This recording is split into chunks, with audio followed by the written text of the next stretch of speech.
Hello everyone and welcome to another episode of Orthodox Banter with the Boy, and I'm the boy in question, and I'm here to answer any questions that you might have on Eastern Orthodox practice or theology based on my own personal knowledge and experience.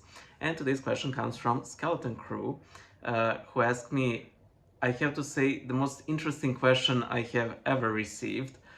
No offense to anybody else, but this one really picked my brain, and I'm simply sharing some of my thoughts about it. This isn't any sort of official teaching. I literally never encountered this address, but it's something that really, got me thinking. So the question is, if the Old Testament priesthood had the Holy Spirit guiding them, then how did they misunderstand who the Messiah would be and what he would do to save the world? And if they could err in such egregious fashion, what stops the Orthodox priesthood from making a similar mistake? Thank you for any answer you might give. Okay, there's a lot to unpack here. Okay, first of all, we all like infallibility, let's be honest, because it gives us this really comfy feel of us being right. Protestants will have the infallibility of the scriptures, the Catholics will have the infallibility of the Pope, us Orthodox will have the infallibility of the ecumenical councils. All of these provide little nice blankets of coziness and comfort that we are not in the wrong, especially things pertaining to our salvation. However, I think that there are two major issues here. First of all, the Holy Spirit guiding the priesthood, that's one. And the second one is sort of projecting our current state to the Old Testament times. Actually, I think that these are basically one and the same, but I think also that there's a separation of different offices in the Old Testament that does not exist in the current Orthodox or well-Christian world. Let me start with the first one. First of all, the Holy Spirit guiding the priesthood.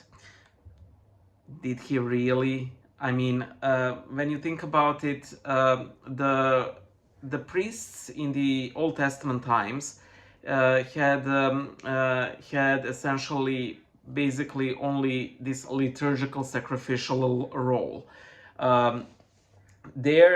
Their primary purpose was to offer all of these sacrifices and to apply the law and different, ordinances, provisions, and so on, whatever the case may be.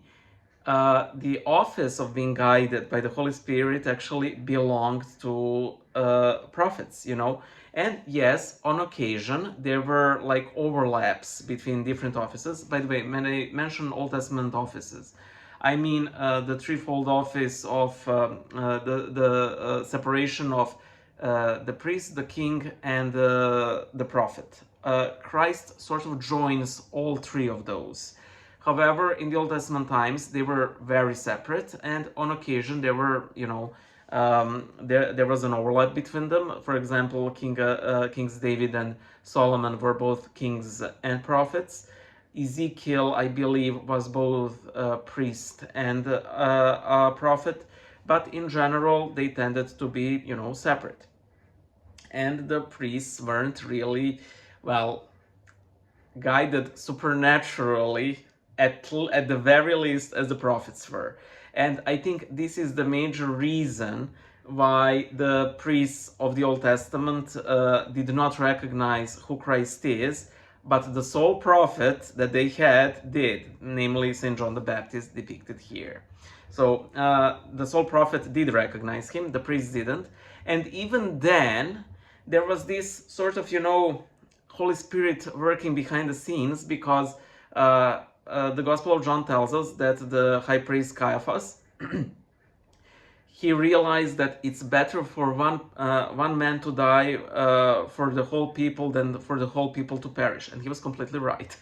And the Gospel literally tells us that he, being a high priest, had this special privilege from the Holy Spirit, but which clearly did not work all the time, So in a way, he did recognize him for what he is in practicality, and this sort of, prevents this error that you mentioned of. However, he personally rejected him. We can see this in everyday life, like we can. For example, you can have, I'm giving a very hypothetical example here, but you can have a priest who serves a wonderful liturgy, who sings beautifully, who gives very inspired sermons, who is a terrific administrator, and who sort of knows his way around people, but in the depth of his heart, he rejects Christ.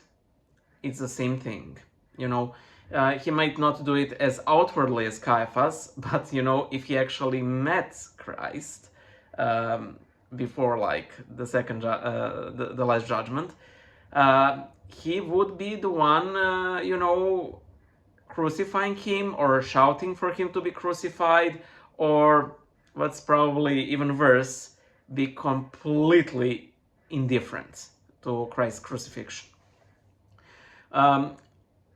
This is something that has really piqued my brain. But again, Christ says that he will send his spirit to his apostles, and the spirit will lead all, the apostles to all truth. Such great promise isn't given in the Old Testament times, and that is why you do not have this constant presence of any office in the Old Testament times. You don't have the constant presence of priesthood, you do not have the constant presence of prophets, of kings. You only have the constant presence of the temple, of the altar, which again, they might not even be used. And then something happens and even that temple ceases to exist. By the way, this is something that really, got me thinking, and I think it's sort of fascinating that the Lord permits Jews to have a state yet not have a temple. Like, they had a good, solid 70 years to establish services, the altar, and again, for different geopolitical and, let us call it what they are, providential reasons, that has not yet come to a pass. And again, to a lot of apocalyptic prophecies, the establishment of the third temple is one of the major signs that the end is near. So yeah, I hope I answer your question. Again, the Old Testament church and priesthood is not equal to the New Testament priesthood. New Testament priesthood isn't a better version of the Old Testament priesthood. Old Testament priesthood is the icon of the New Testament priesthood, but it is so much, the New Testament priesthood is so much better and in all the ways conceivable.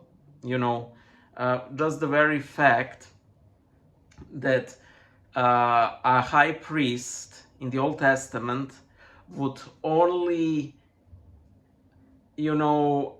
see through a mirror darkly the glory that the Christian priests are exposed to daily, weekly, yearly, like even us or ordinary Christians. Like when we enter before in the presence of the reserved holy mysteries, guy, if somebody tried to do that in the Old Testament, he would and should be pelted with stones. But now, all of us, even people who aren't even Christians, behold the mercy of the Lord. So thank the Lord for that. So I hope I answered your question. If any of you listening to this has a better explanation, please feel free to provide or make a separate video, whatever you desire. And as always, Christ is risen. Indeed, he is risen. Bye.